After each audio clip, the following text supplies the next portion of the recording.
Olá, eu sou o Luiz Evangelista e você está em mais um episódio do Adcast. Sejam todas e todos muito bem-vindos. E aqui, do meu lado, está mais uma vez o Pedro Lipkin. É isso aí, Luiz.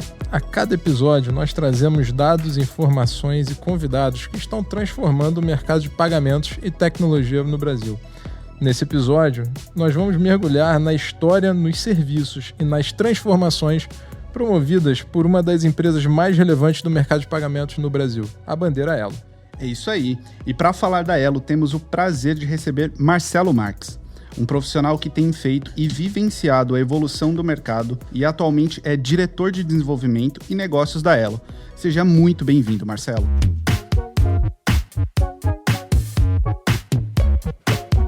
Oi, Luiz. Boa tarde. Oi, Pedro. Obrigado pelo convite. É um prazer estar aqui falando com vocês hoje. Prazer é nosso, Marcelo. E para a gente começar, explica para a gente assim, quem é a Elo e como é que ela nasceu, né? Porque a Elo, hoje a gente conhece a Elo muito pelo marketing que a gente vê, mas é importante a gente entender um pouquinho da história, né? Da motivação para o surgimento da bandeira. Ah, legal. Bom, vamos lá. Ela é uma empresa super nova, né, no nosso segmento. Nós estamos completando agora em 2021 10 anos de existência. Foi uma bandeira criada por três dos grandes bancos aqui do país, né? Então, Bradesco, Banco do Brasil e Caixa se juntaram há 10 anos atrás para montar a Bandeira Elo, né? Nesse período, né, acho que bacana dar alguns números aqui, né? Nós somos a terceira bandeira hoje do país, né, em volume transacionado. Atingimos aí o ano passado mais de 180 milhões de cartões emitidos, tá, com 30 emissores. E mais de 250 parceiros, né? Quando a gente fala aí no nosso ecossistema hoje, né? A gente transacionou o ano passado por volta de 340 bilhões, isso representa 15% de market share, né? do nosso segmento aqui em crédito e débito. Aí são os grandes números da bandeira nesses 10 anos. Né? Super legal. Dado a predominância, né, das outras bandeiras internacionais, digamos assim, por que é tão importante ter uma bandeira nacional? O que gera esse orgulho de ser brasileiro da Elo? Olha, o Pedro, acho que o orgulho acho que vem muito do que a gente consegue entender, né, a agilidade e o entendimento profundo que a gente consegue ter aqui do nosso mercado. A gente sabe que empresas globais costumam ter uma dificuldade, né, um pouco maior de regionalizar suas operações, né? A Elo, uma grande vantagem que nós temos essa, né? Como uma empresa 100% nacional, a gente entende mais o nosso público e consegue ser mais ágil em algumas necessidades que a gente vê de mercado, né? Esses são os grandes diferenciais que a gente costuma destacar. Legal. Assim, 2020 foi um ano pesado, né? E o débito, o crédito não é tão disseminado na população brasileira, né? E essa participação da Elo no débito é bastante relevante. E a gente sabe que o mercado de pagamentos é um termômetro, né, da economia real. Queria falar um pouquinho assim de 2020. Como é que vocês viram? Como é que vocês viram os impactos da economia e como da pandemia na economia, né? E como a Elo se preparou para operar nesse cenário incerto e tumultuado? A pandemia acabou, obviamente, impactando 100% das empresas em todos os segmentos, todos os setores, né? Acho que ninguém deixou de ser impactado, né? Algumas mais, né? Alguns setores mais, outros menos. Acho que o interessante aqui, quando a gente fala aqui em meio de pagamento, especificamente, né, da bandeira, é que a gente conseguiu ver um pouco de todos os movimentos que estavam acontecendo no mercado, né? Então, ali desde abril, quando a gente teve aquele desastre, né, que foi a queda generalizada, né, em todos os setores ali da economia, né, a queda do consumo, né, com o início da pandemia, a gente pegou isso, né, obviamente vendo ali todos os setores sendo impactados, e também vimos o movimento de retomada, né, com alguns setores, inclusive, crescendo muito acima do mercado. Então, acho que esse foi um movimento interessante ali que a gente conseguiu acompanhar, né, de segmentos. Um destaque muito grande para o e-commerce, né, para compras online. Acho que a digitalização que foi acelerada, né, nesse exatamente. Processo. Isso, assim, foi assim, na minha opinião, alguns anos aconteceram dentro de um movimento que a gente veria nos próximos 2, 3 anos, no mínimo, aconteceu dentro desse ano de 2020, né? E a gente ainda teve um outro ponto que foi muito interessante, que foi toda a parte de digitalização ali da poupança social digital, né, do famoso Bolsa Covid, né? Isso foi desenvolvido, né, e passou pelas nossas soluções ali, toda essa parte de compra da poupança social digital. Foi um processo de bancarização, né, no fim do dia, porque algumas dezenas de milhões de pessoas receberam o auxílio, né, e isso tudo foi operacionalizado pela rede de cartões, né? Então, um impacto muito grande, né? E a parceria da Caixa também, né?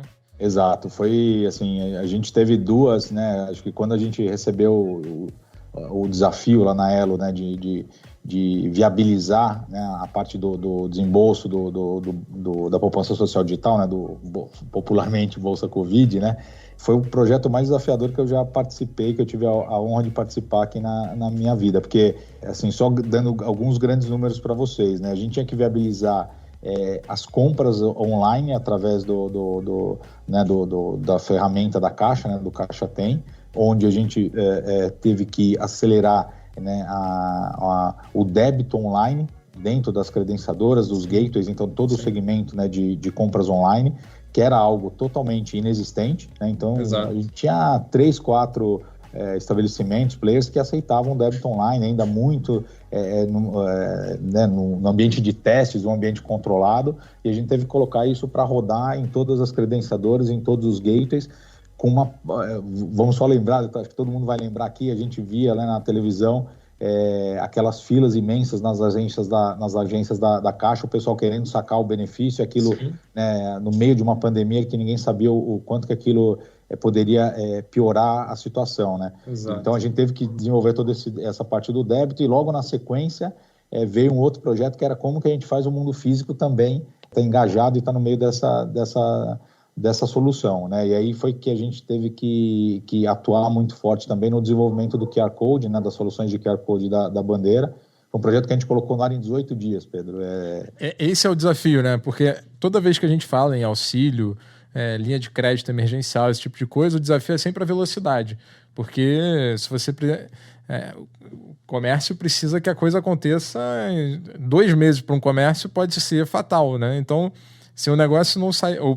para um comércio ou mesmo para as pessoas, né? As pessoas precisam comer, precisam suprir as suas famílias. Então, esse auxílio, a velocidade era fundamental, né? Era premissa do trabalho, né? Era assim, só para vocês terem uma ideia, a nossa corrida contra o relógio, o nosso relógio era a próxima data da disponibilização da próxima parcela do benefício. Então, esse era o nosso muro, né? Então, esses 18 dias foi o período que a gente teve para engajar todas as credenciadoras do mercado e facilitadores e todo o ambiente, né, de aceitação, que hoje provê aceitação de cartões de meios eletrônicos de pagamento aqui no Brasil, e colocar essa solução para rodar junto com todos eles, né? Então foi um trabalho assim, não foi um trabalho só da Elo, né? Foi um trabalho do setor de meios de pagamento, então isso foi algo muito, muito, muito bacana, porque acabou impactando aí a grande maioria dos brasileiros, mas foi um trabalho em conjunto e que a gente acabou tendo a honra aí de capitanear como empresa aqui. Legal. E ainda fazendo um gancho, né, entre velocidade e tecnologia, né? Como é que vocês se organizaram do ponto de vista tecnológico para colocar isso assim, na rua tão rápido? E também no ponto de vista de parceria com as empresas, né? Porque eu imagino que você tem que montar um modelo de negócio ali muito rápido para você colocar e vender esse modelo de negócio para que as subadquirentes ou as adquirentes comprem a sua ideia e passe a ofertar lá na ponta nos estabelecimentos finais. Sim, é verdade. Assim, acho que respondendo as duas... Primeiro, né, a parte de tecnologia e como empresa, a gente parou a empresa, né? Então, quando veio essa demanda e esse projeto da Caixa, a gente praticamente drivou todos os colaboradores, toda a empresa, todos os recursos que a gente precisava para desenhar as soluções e conseguir levar isso ao mercado. Tá, então, acho que foi um pouco daquilo, né? Eram projetos, né? Então, o débito online e o próprio QR Code já existiam, estavam numa fase embrionária, então não é que a gente saiu do zero, mas tinha muito a ser feito. O que a gente fez foi acelerar ao máximo, né, vendo que a gente tinha poucos dias para colocar a solução no ar.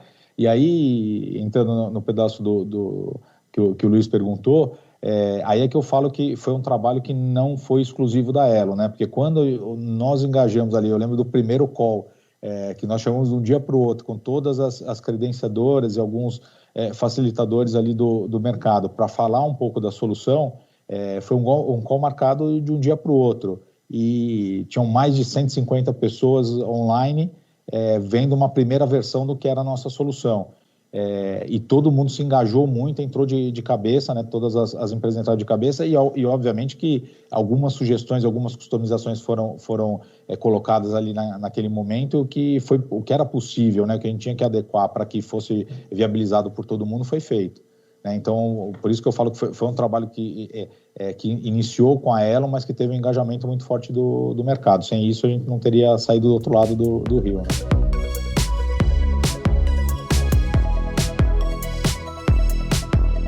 E você comentou sobre projetos embrionários, né, que por mais que eles já existissem aí dentro da bandeira, eles não tinham tanta atração, enfim, por conta da necessidade e estratégia mesmo. Você acha que esse cenário da pandemia trouxe para vocês uma visão de que quais são os próximos projetos que estão lá embrionários, mas que vocês precisam olhar que ele pode ser a bola da vez para os próximos anos? Sim, acho que assim, Luiz, acho que o grande... Tudo ligado ao online, né? Tudo ligado a compras online ganhou uma atração muito grande, né? Então, acho que esse é um ponto principal. Acho que aprendizados da poupança social digital que eu comentei agora existe um mercado de QR Code importante, né? A gente está vendo isso aqui, né? Tem uma proliferação enorme de carteiras digitais hoje e o QR Code é um modo muito interessante de cash out para esses parceiros. Né? Então vem um pouco dessa experiência, né? A gente certamente já tem feito esse trabalho, né, de fomentar essa solução que nasceu lá atrás, ou que pelo menos se desenvolveu rapidamente no projeto em 2020. Né? Junto com isso, acho que tinha um grande mito também, né, que acho que na indústria como um todo, que era o cliente mais humilde, né? A baixa renda, ela consome online, né? Ela é consumidora de e-commerce, né? Isso era uma grande questão, né? Que acho que a grande maioria das empresas tinha. E a resposta do nosso lado está muito clara, sim, né? Consome sim. Só para vocês terem uma ideia, quando a gente fala das soluções de débito, né, e QR Code, né? Lembrando que o cliente tinha que fazer um acesso através de uma carteira digital e fazer aquela compra com QR Code, a gente transacionou mais de 50 bilhões de reais nesse período. Então, muita gente transacionando, muita gente comprando online através dessa solução de QR Code. Então, acho que desmistificou um pouco aquela crença que tinha que a baixa renda não compra online ou não tem interesse de comprar online. Tem uma proliferação, né, dos celulares, então isso aí faz com que seja mais fácil, né, essa penetração do online, né, digamos assim. Não é num computador, não é num notebook, mas pelo celular você consegue fazer compras muito bem. Exato, então, e aí incluindo, só para complementar aqui também, né, já tinha um projeto, né, que já vinha andando, né, isso é um projeto da indústria, não um projeto da Elo, que é da solução, né, do 3DS, né, que é prover, né, um arcabouço ali de soluções ali que viabiliza soluções de crédito mais seguras no mundo online e viabiliza também o débito online. Então, essa solução, por exemplo, é uma solução que já vinha sendo discutida e desenvolvida pela indústria há algum tempo e ela também ganhou tração em 2020, a meu entender, muito em vista até desse movimento que a gente viu da demanda que existe para o débito online. Então, é mais uma das soluções também que já estava aí no mercado e que ganhou tração nesse ano passado. Legal, Marcelo. É muito legal ver essa interação entre a bandeira agora e as adquirentes, enfim, até os próprios subadquirentes. Eu vejo mais uma integração nos trabalhos, né? Assim, hoje eu olho a bandeira, para mim, ela é muito mais uma empresa de tecnologia do que uma empresa de consultoria, né? Do papel consultivo ali. Então, eu vejo ela muito mais atuante, de fato, ali em pagamentos e nos emissores também. Mas fala pra gente também um pouquinho mais sobre esse trabalho consultivo que a própria Elo tem em levar relatórios de performance, insights, enfim, os números de pandemia, segmentos afetados.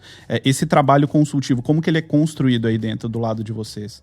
Foi muito interessante até o movimento que aconteceu, Luiz, porque vou até confidenciar um negócio para vocês aqui. A gente teve durante a pandemia, né, logo que começou, né, ali no final de março, abril, que a gente começou a ver esse movimento aí mais forte, né, lockdown e tudo mais, nós começamos a gerar algumas informações internas, que a gente chama, né, dentro da nossa área de Performance Insights, né, na nossa área de BA ali, mas muito com o papel até da gente tentar entender o que estava acontecendo também, né? Porque acho que todo mundo foi pego de surpresa, né? Então, confidenciando para vocês aqui, a primeira versão desse trabalho de Performance Insights, ela nasceu interna, né? Para a gente discutir, ver o que para onde que a gente ia drivar esforços aqui, onde que a gente tinha que acelerar.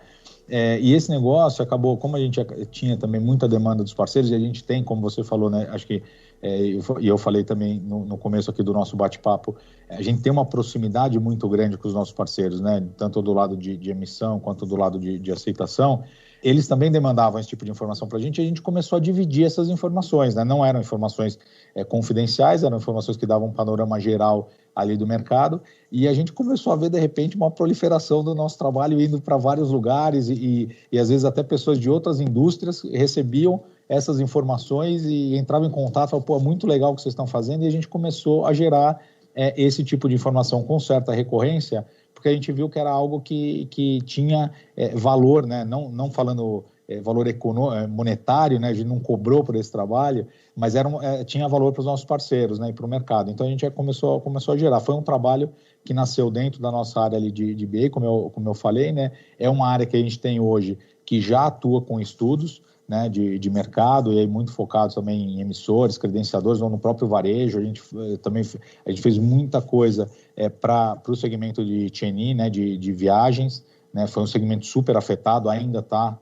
é um dos segmentos mais afetados que a gente tem, infelizmente, aqui no país, né, em todo o mundo, mas a gente fez muitos trabalhos nessa linha, né, que nasceram desse primeiro relatório ali que eu comentei, né? E hoje a gente tem uma série já de parceiros consumindo isso, a gente faz trabalhos em conjunto muito, muito interessantes nessa linha de dados. Essa parte, né, de dados é o futuro, né?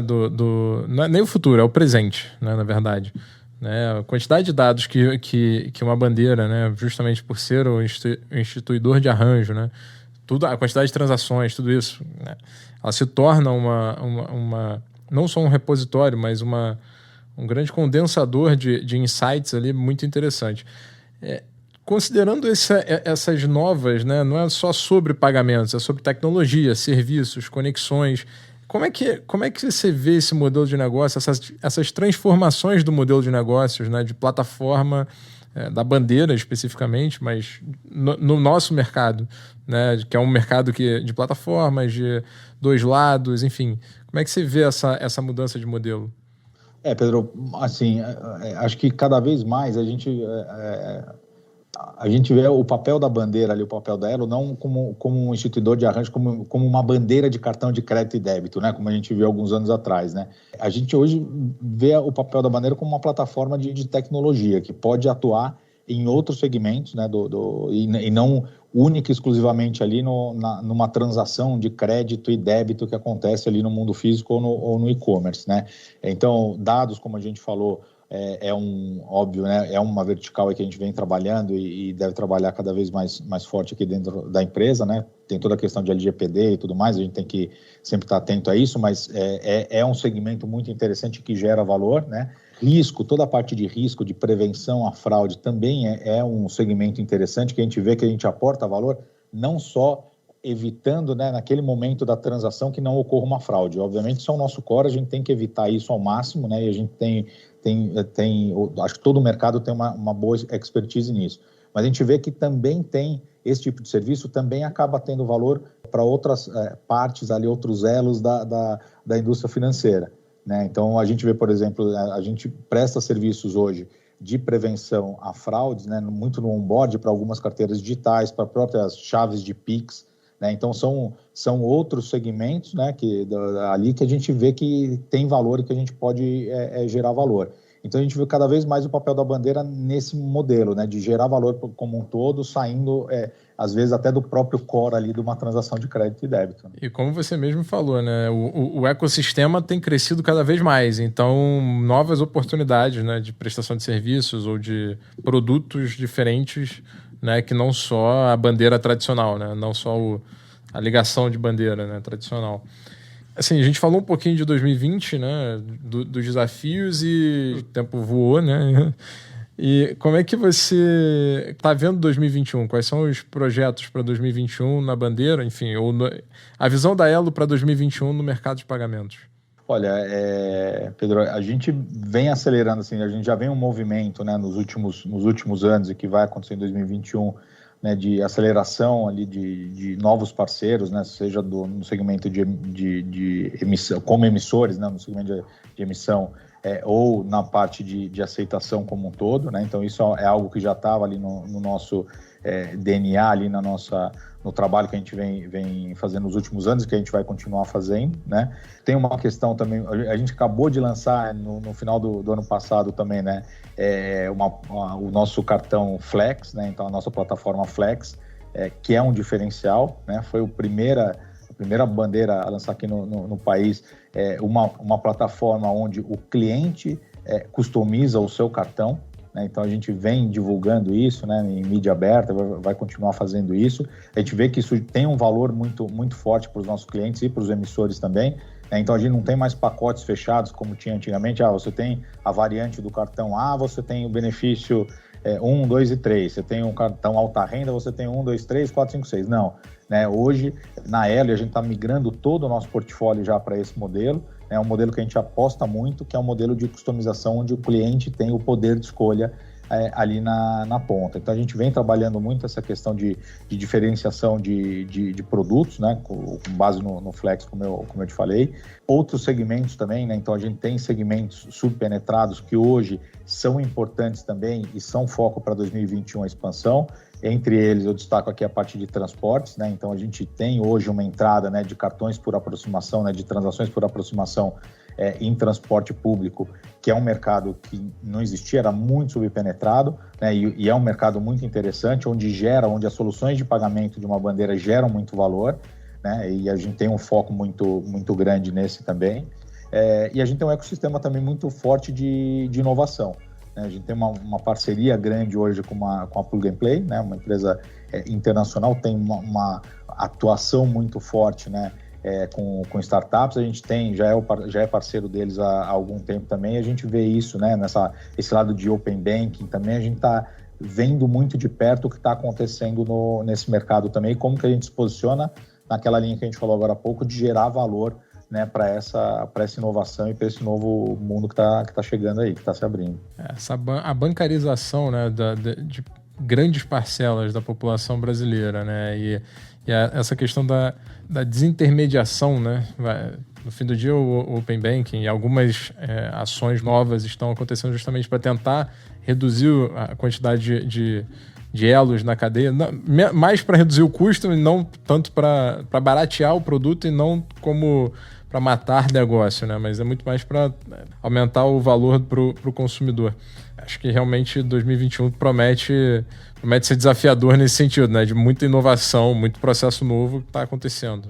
E assim, acho que no final, Pedro, é um pouco do que você falou, muda um pouquinho a forma, mas assim, é uma indústria, né, que tem um valor muito grande, né? Quando a gente fala, eu não estou falando da bandeira, estou falando da indústria de meios de pagamento, né? Sim. Então, quando você digitaliza ou quando você pega, né, uma população de uma renda um pouco mais baixa, desbancarizada, começa a fornecer uma conta digital para esse cliente, começa a integrar ali, ele tem a opção de fazer compra online, ele consegue sair na rua e fazer uma compra onde ele quiser, né? Então, você passa a trazer uma parcela nova da população para dentro de um ecossistema de pagamentos digitais que depois viabiliza uma série de outros serviços. Então, o Open Banking também, alguma hora, vai beber dessa água, né, dessa população que agora está sendo inserida através Sim. de meio de pagamento.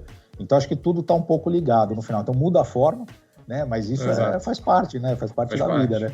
Exatamente. A gente tem que se adequar a ela e ver aonde que a gente vai gerando valor, né, para essa cadeia toda e como que a gente vai fazendo o segmento como um todo crescer. Né? E com 50% do consumo das famílias só, né, sendo pago com pagamentos digitais, digamos assim, ainda tem um longo caminho aí pela frente, né? Então, exatamente. Parece um jargão da indústria, mas é verdade. A gente não briga, a gente não tem que brigar entre nós. A nossa briga é com o dinheiro físico, né? Com pagamento em moeda. Esse é que vai diminuir naturalmente, porque tem uma série de benefícios quando a gente digitaliza e bancariza a população e essa forma de pagamento. Então, a briga acontece ali, né? Contra o dinheiro, não entre a indústria aqui e na geração de valor da indústria. Maravilha, Marcelo. Cara, mais uma vez a gente te agradece, o papo excelente. Muito obrigado por contar um pouquinho da Elo pra gente, para os nossos ouvintes aqui. E esperamos que até o final do ano a gente consiga falar novamente para a gente fazer um balanço, né, das ações e achar como é que avançou o nosso mercado. De novo, muito obrigado, cara. Obrigado, eu que agradeço você, Pedro, Luiz, obrigado pelo convite, foi um prazer aqui bater esse papo com vocês. Tanto eu quanto a Elo, a gente está à disposição aí de vocês aí na DIC, de toda a indústria, para o que a gente puder fazer em conjunto, a gente está à disposição aqui. Foi um prazer esse papo. Obrigado. Isso aí, Marcelo. Obrigado. Reitero os agradecimentos do Pedro. Valeu demais por acertar esse tempo aqui no Adcast. E obrigado a você também, ouvinte, que ficou conosco até aqui. Siga as nossas redes sociais, @DICPagamentos, e assine o podcast na plataforma de sua preferência. Lembrando que esse nosso 8º episódio é um oferecimento Elo. E fique por dentro, ouça os episódios anteriores do Adcast. Nós somos o seu podcast de tecnologia, meios de pagamento e inovação.